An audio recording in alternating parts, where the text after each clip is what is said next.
Well, good morning, Coastal. How you guys doing this morning? You guys doing well? Welcome, welcome, welcome. My name's TJ. I'm one of the pastors here. We're glad that you're with us. And before we kind of begin today, I just want to say something. We just saw a promo video for in 2 weeks. We're starting a brand new series called Mixtape. And I promise you, in 2 weeks on September 10th, when we start this series, we do a relationship series every year.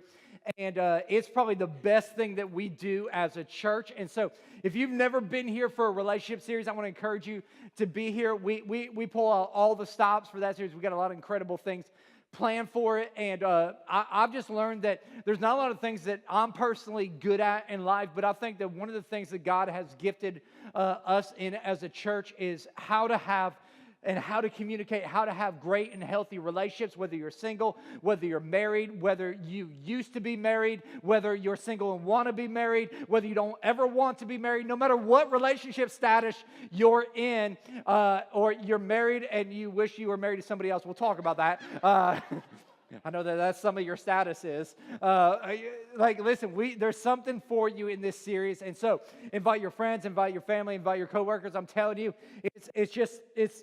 it's going to be amazing, and it's mixtape, so you know there's some music involved. I've been telling you guys, I'm going to educate you on some good music, and we're going to go back. We're going to go to the 80s, 90s love songs. I mean, come on.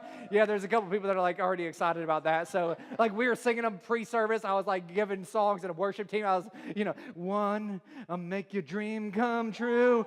Two, just want to be with you. You're the only one for me. And 4, 5. If ever, no, I'll just stop right there. So if y'all don't know what's going on right now, I'm telling you, we're in like Ecclesiastes or something right now. So it's going to be awesome. And so you just don't know what's going to go on and what's going to happen. And so I'm going to encourage you to come out and be a part of it. I promise you it'll be awesome. But we've been in this series over the last couple of weeks called The Church That God Sees. And we've been talking about the fact that the church that God sees isn't necessarily a physical location. It isn't a church like this service that we're having. It isn't a service. It isn't necessarily a physical body like Coastal Community Church, while God definitely has that. We're talking about the big church. And the thing behind the big church is that you and I, we are the church. And so there are some attributes, there are some qualities that should be exemplified in our life if we're going to be the church that God sees. Now, I know that last weekend my wife Shayla spoke, and she had an incredible message. If you missed it, I want to encourage you, go online and watch it. She talked about a red Solo cup, and so I'm a country music guy. Red Solo cup, I fill you up. Okay, this service knows a little bit of country. Good. So, okay. So I'm with the right crew. And so it is an incredible message. But I just got to say this. On the front end, she kind of disclosed some information that was private, okay? She talked about the fact that I ask her for liposuction all the time. I do. I'm like, babe, can I get liposuction? See, here's the deal. In our family, and she's not here, so I can say whatever I want. This is Vegas for me, okay? So what goes on here stays here, okay? I don't no text to Shayla, no videos to her. I know what happened. Some of y'all are like, oh, he's talking about you. Stop it, okay? Stop it. This is my free message, okay? And so she's got something going for her that most of us don't have. Well, maybe some of y'all have, but those of us that don't have it, we hate people that do have it. And she's got this incredible thing going for her called metabolism. And if you have metabolism, let me just tell you, from all of us that don't, we hate you, okay? It's just simple as that. I mean, it's just not very, very fun. But I mean, like, what's crazy is I work out a ton. We have a CrossFit gym in our garage. I'm a huge CrossFitter. I go out and I work out almost every single day. Shayla eats cookies for dinner every night. I'm not joking. And Shayla loses weight and I gain weight. I don't understand how it works. And so that's why I want liposuction. Okay, so I just justified my reasoning there. So now you'll all know. But anyways, a great message last week on serving. If you missed it, just go check it out. One of the things that I love about Coastal is we embody a value here as a community. And when we were starting this church, one of the reasons we named it Coastal Community Church is because we knew that one of the greatest influences in our individual walks with Christ isn't just our personal relationship with Jesus. That's number one. But secondly, that I think is so critical is the relationships that we have in our life. The relationships that you have determine so much about where you end up in life and what happens to you in life. And so we have a value here at Coastal, and I hope it'll be a value that you embody in your life when it comes to your relationship with God, is this value of we do life together.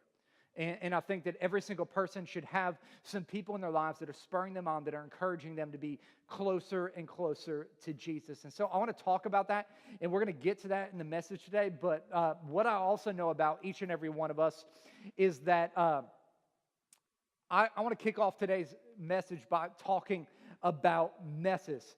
And think about some messes in life that you've had to clean up. Maybe you've had to clean up something lately. Maybe you did, you cooked a really great meal, and at the end of that meal, what happens after you cook a really great meal? There's usually a big mess that's left over. If you have kids, anybody have kids out there? Anybody have small kids? Small kids make a mess, right? Particularly in their diaper.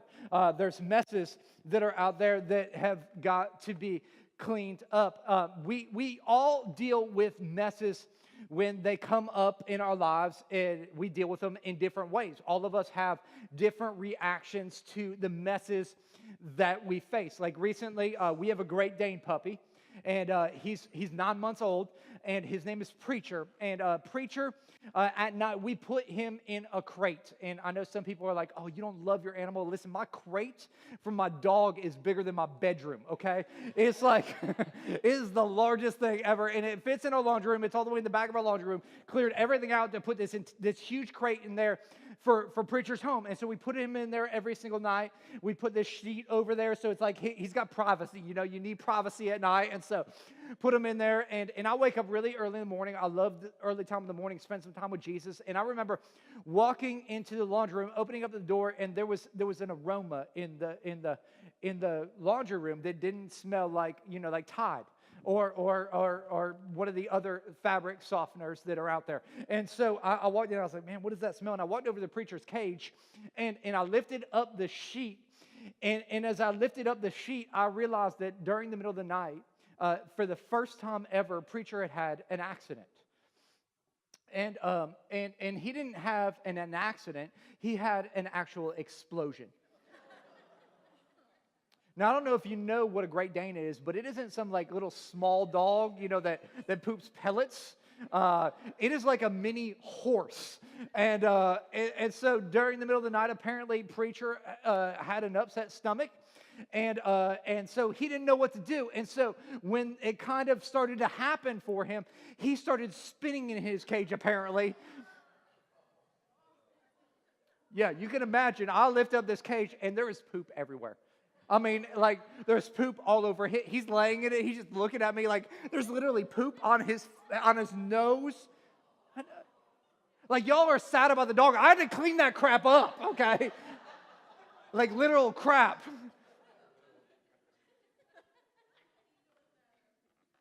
Man, he made a mess everywhere. And recently, this past week, it was crazy weird. Like, we have this sectional couch in our house, and if you've ever been over there, we have people over at our house all the time. And so Preacher kept sticking his nose in between the cushions. And I'm like, dude, what is your deal? Why are you so obsessed with this spot in our couch? And so I go over there and I'm like, get out of the couch. Like you're not allowed on the couch. Like, don't mess up the couch. He doesn't understand that. And so I go and I pull him out of the couch. I'm like, what are you after? And I lift up the couch cushion. And I don't know if you've ever done this lately in your house, but I'm going to encourage you not to, because you don't know what you're going to find.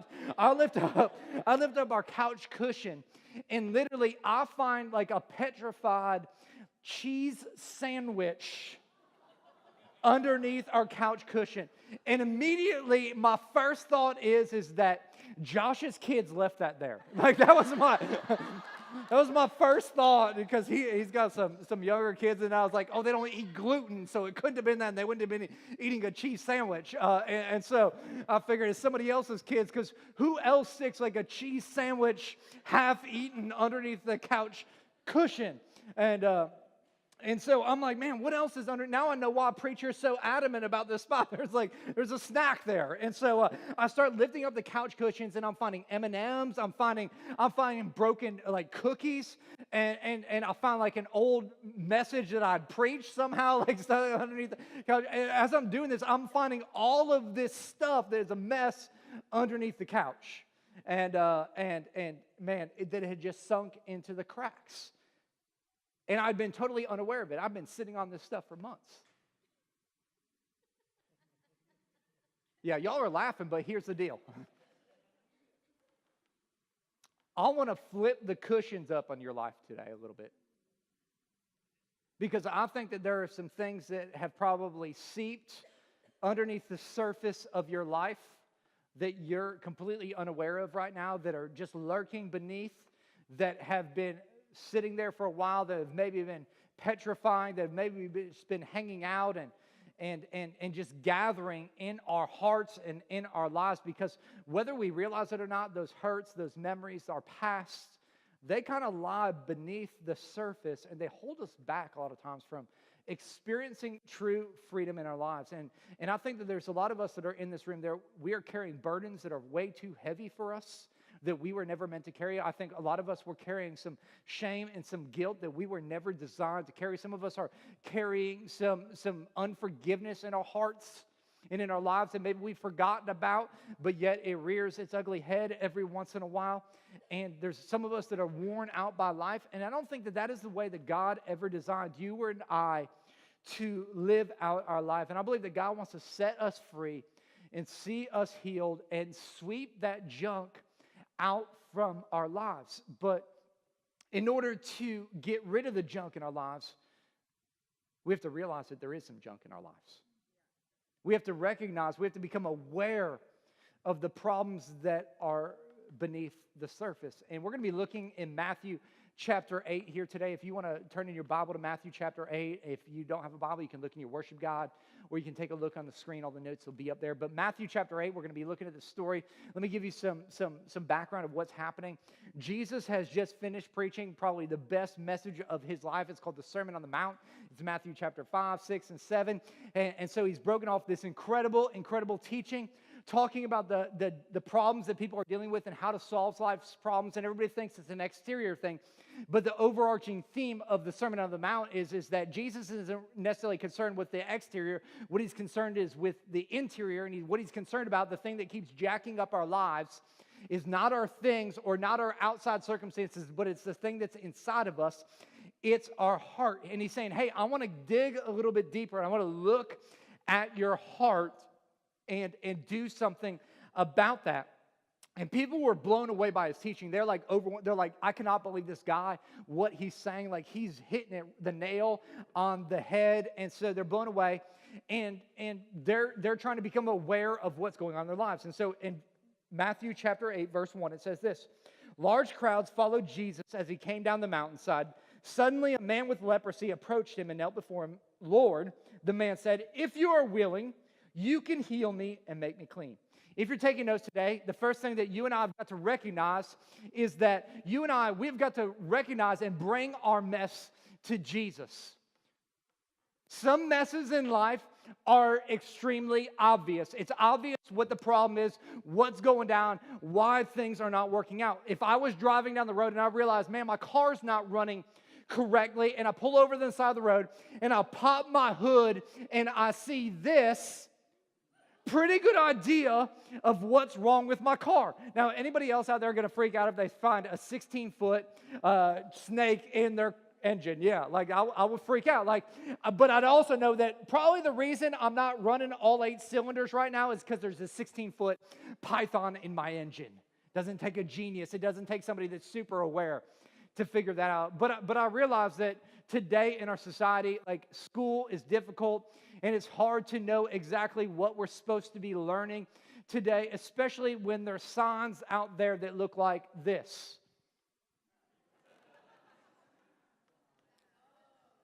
Now, if you don't know what the problem is, you probably went to this elementary school.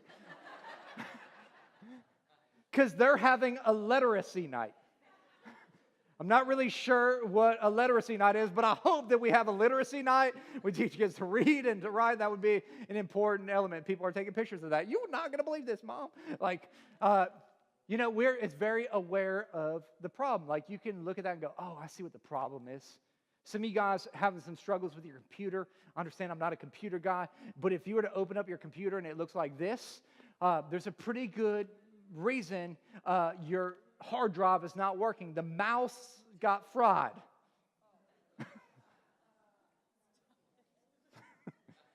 Yes. That was a terrible joke. Okay. But now you know why the cat has been hovering the computer for a little while. First problem is you had a cat. So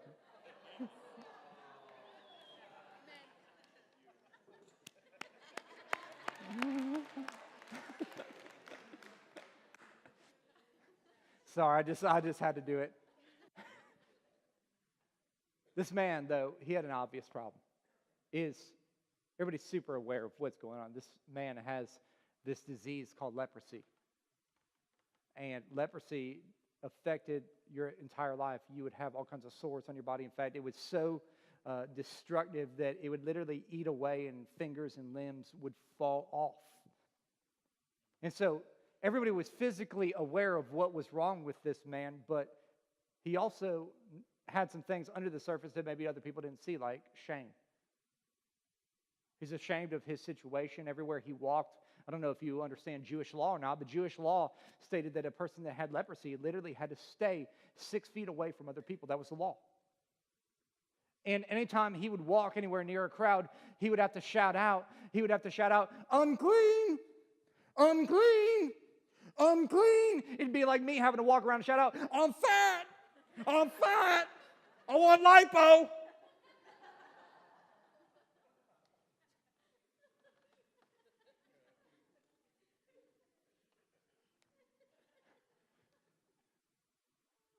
Like, this guy had this struggle in life. And it was extremely, extremely obvious. And here's the thing, people's reaction to a person with leper, they would have been repulsed. They would have actually ran away from this man. This man spent every waking minute aware that he was a complete and utter mess. And he couldn't do anything about it. And some of us, we're aware that we're a complete and utter mess. And we've been trying to do things about it. We just haven't come to this point where we realize we can't do anything about it. And this man takes a huge risk, and he fights through the crowds, and he comes to Jesus. And he says to Jesus, if you're willing, you can make me clean. Now, here's what I want you to think about. Jesus had just described what the blessed life looked like in the previous 3 chapters. He said, man, if you want to live a life of blessing, which is what everybody wants, they would think that everything's going to be great. He said that the life of blessing comes from a change in your heart. It's a transformation from the inside. It's not necessarily everything on the outside. It's what's going on inside of you. And then Matthew records a person coming up to him with skin level, surface level problems that are obvious to everyone. See, the problem that you and I have is we don't recognize our problems until they rise to the surface. We continually suppress things, and we try to think that that just isn't impacting me because it's not really playing out in my life yet, because it hasn't risen to this point where it's impacting your everyday life, but yet it's lying underneath the surface. And Jesus says, man, the problem is obvious for so many of us. It's not an exterior problem, it's an interior problem. There's an interior problem called your heart that keeps sabotaging your life. And Jesus says that all of us, we have this sinful nature, and all of us have fallen, and therefore we need this relationship with God. But sometimes we don't see it because the problem is so deep underneath the skin. And we go through our society and we think, well, I don't need to deal with my heart. In fact, what I'm going to do is I'm going to listen to my heart. Right? That's what Roxette told us. Listen to your heart. Right? And then we're going, yeah, that's what I'm going to do. I'm going to listen to my heart. My heart has led me in so many good places, so many great relationships, so many good decisions.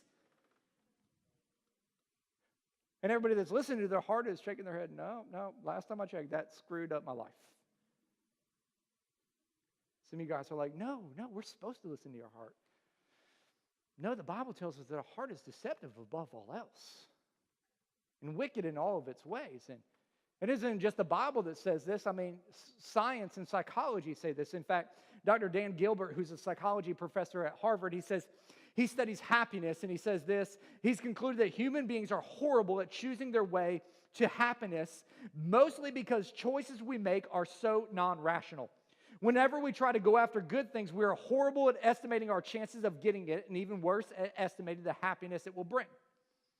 It's like this past week, people were going hysteric over $700 million Powerball.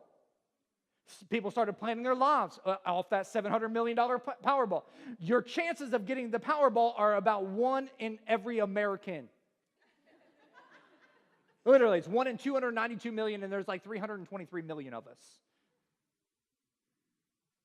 But we started buying houses. We had a whole new set of luxury cars. We're like, oh, this is so possible.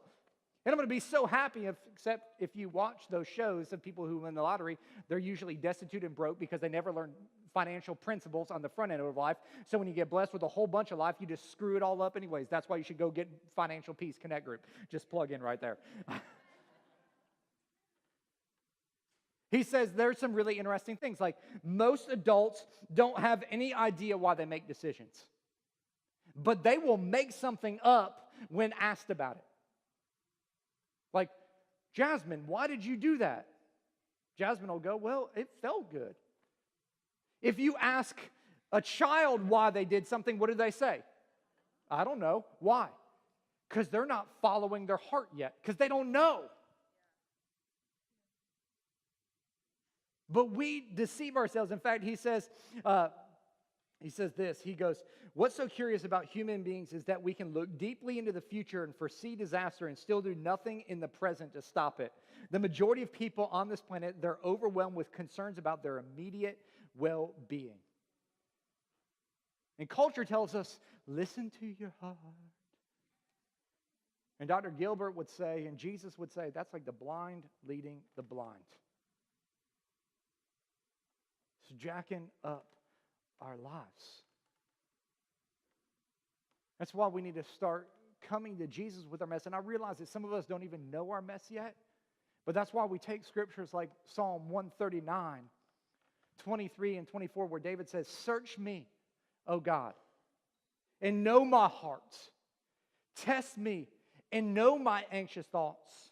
Point out anything in me that offends you and lead me along the path of everlasting life. And what is this prayer? This is a prayer. God, help me to be aware of what's lurking underneath the surface.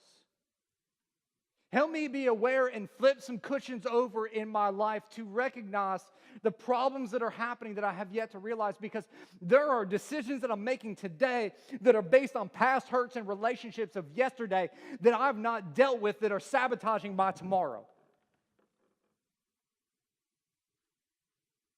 And we've got to become aware and say, God, I'm bringing my mess to you. And when we bring our mess to God, what we find when we bring our mess to God is we'll discover God's love.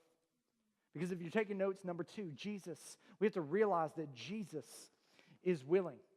And I think one of the most damaging things to our faith is this idea of what and how we perceive God. And a lot of us think that God is up there in heaven and he is just waiting for us to make a mistake. Like he's up there with like a mallet, and he's waiting for us to pop up and screw up just so he can wallop us on the head and go, gotcha. And we think that he's like up there just trying to get us and give us what we deserve. Or we have this perception that God doesn't care at all, and it's really easy to do that when you look at life and you see all the destruction, and you see all the hate, and you see all the heartbreaking things that are happening, and then you look at your own life and you look at your own history and you go, man, God's either crazy or he's just indifferent. And if you really want to know the heart of God, then all you have to do is look at the Son of God, because he reflects God's heart. And we see the reaction when the leper comes to Jesus. It says this in verses 2 and 3. It says, Lord, the man said, if you are willing, you can heal me and make me clean. And Jesus reached out and touched him and said, I'm willing, he said, be healed. And instantly the leprosy disappeared. First of all, I want you to see that Jesus wasn't indifferent. He didn't just ignore this man. Jesus wasn't hostile to this guy. He didn't pick up a stone and start stoning him, which is what Jewish law would have determined should have been the recourse for this man coming into a crowd. He should have picked up stones and they should have killed this dude. Instead, Jesus does something that shocked everyone. He touches the leper. And what's interesting is that Jesus healed so many people throughout his ministry. He healed a lot of people by just speaking healing into effect. He says, you're healed, and all of a sudden they're healed. Or he heals people that are miles away. But in this instance, of all the people with all the problems, Jesus decides to reach out and touch somebody. And as soon as he touched that man, everybody that was in that crowd would have had a gasp that would have sucked the air out of that room like, they would have been in shock, because never would a rabbi ever put himself in a position to make himself unclean, which is exactly what Jesus did in that moment.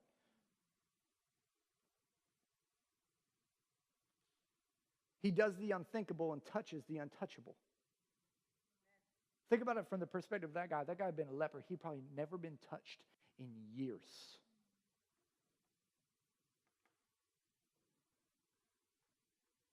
All he had experienced from people was rejection and hate. And if you want to know what God's like, God touches the untouchables. And he meets you at your deepest hurt, your lowest point,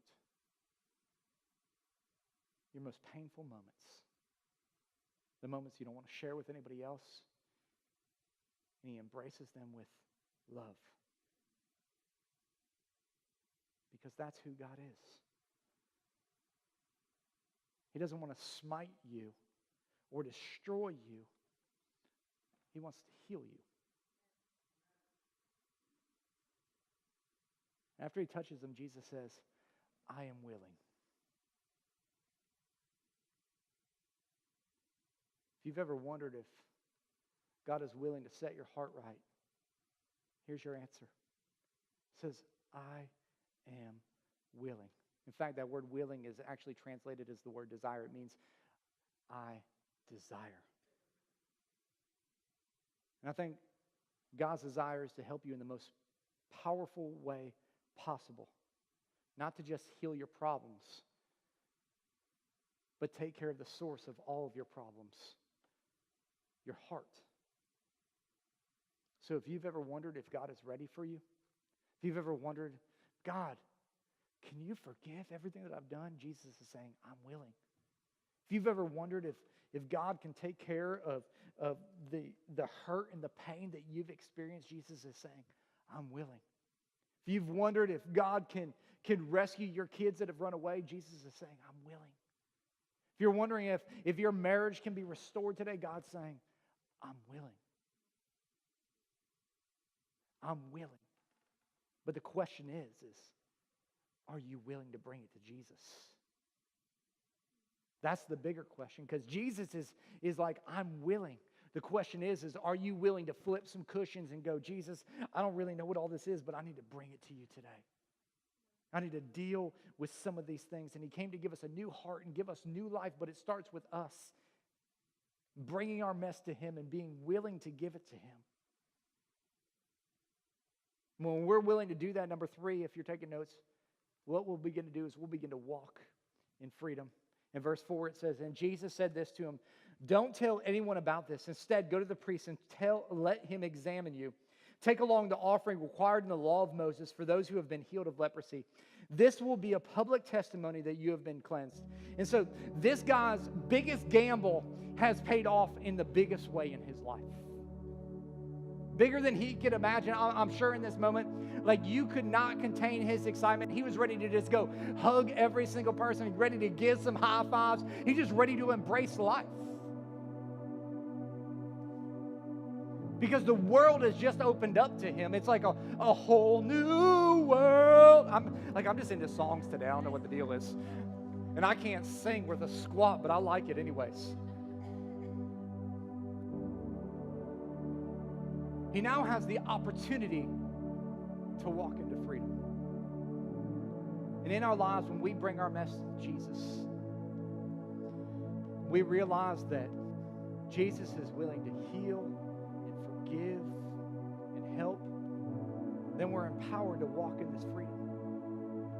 But true freedom begins when we place our faith and our trust in Jesus Christ. A lot of us have experienced that aspect of freedom. Some of us in here, we've been checking God out. We've been, hey, what's this thing all about? And maybe today's the day that you need to experience true freedom. You just need to come to Jesus and recognize that he died for you 2,000 years ago, a sinner's death on a cross, and rose again 3 days later so that you could have life and you could have it more abundantly. And you've been living a less than abundant life. And Jesus says, man, if you'll bring your mess to me and if you're willing, I will help you walk in freedom. It's critical. It's the first step to freedom. But the second step, I think, is just as important. Because freedom happens through Jesus. But the true healing and restoration happens through people.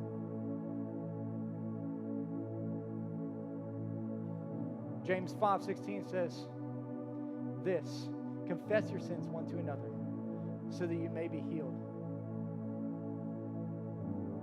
See, a lot of us, we've found freedom, but we haven't truly been healed yet. Because we've never encountered, we never moved beyond just a relationship with God. And God says, no. There's more to this life. It's a relationship with people that's just as important. And you go, well, I don't see that in the scripture. Well, check this out. Where did he have to go to find healing? He had to go into the crowd. Some of you go, well, they might see that I'm not perfect. Hello, none of us are. We all got a mess underneath of our couch cushions. Well, they might reject me. Yeah, but at some point you got to take a chance, because if you're tired, sick and tired of being sick and tired, you got to do something different in your life. And I promise you this, that people that are in love with Jesus will react to you the same way that Jesus did, with love and compassion. And some of us, it's time for us to step out of our comfort zones and step into the healing that God so desires for our lives. And that happens in the context of community. It happens in the context of relationship. And God's given you the first step of freedom. Now it's time for you to take your step into healing. And I know that from my own life, I am who I am today, not because I heard a great message or was a part of a great church, and I was a part of both of those, but I am who I am today because of the relationships that I've had in my life. People that encourage me and spur me on, and people that will check me before I wreck myself. People that will love me enough to tell me the truth about me. People that like me but aren't impressed by me. And we all need that in our lives. We all need people that are like that. Jesus required him to go to the priests because he knew that there was something more than just doing it on your own. For some of you guys today, my hope is that, one, you'll make a relationship with Jesus your priority, that you'll take that first step into walking into freedom. But for the vast majority of you, my prayer today is that you will not leave this place and just go about your life the same that you always have, but you'll walk out there, you'll grab one of those connect group guides, you'll get into a group with some other men, some other women, a couple, some other moms, whatever it may be, go do some activity that you'll get involved, and you'll see Jesus transform your life through the power of community, how he designed it, because that's how he did life. Jesus didn't do it by himself. He did it with 12 others. I want to encourage you to do the same. Let's pray. Father God, we just come before you and we thank you for today. God, I thank you that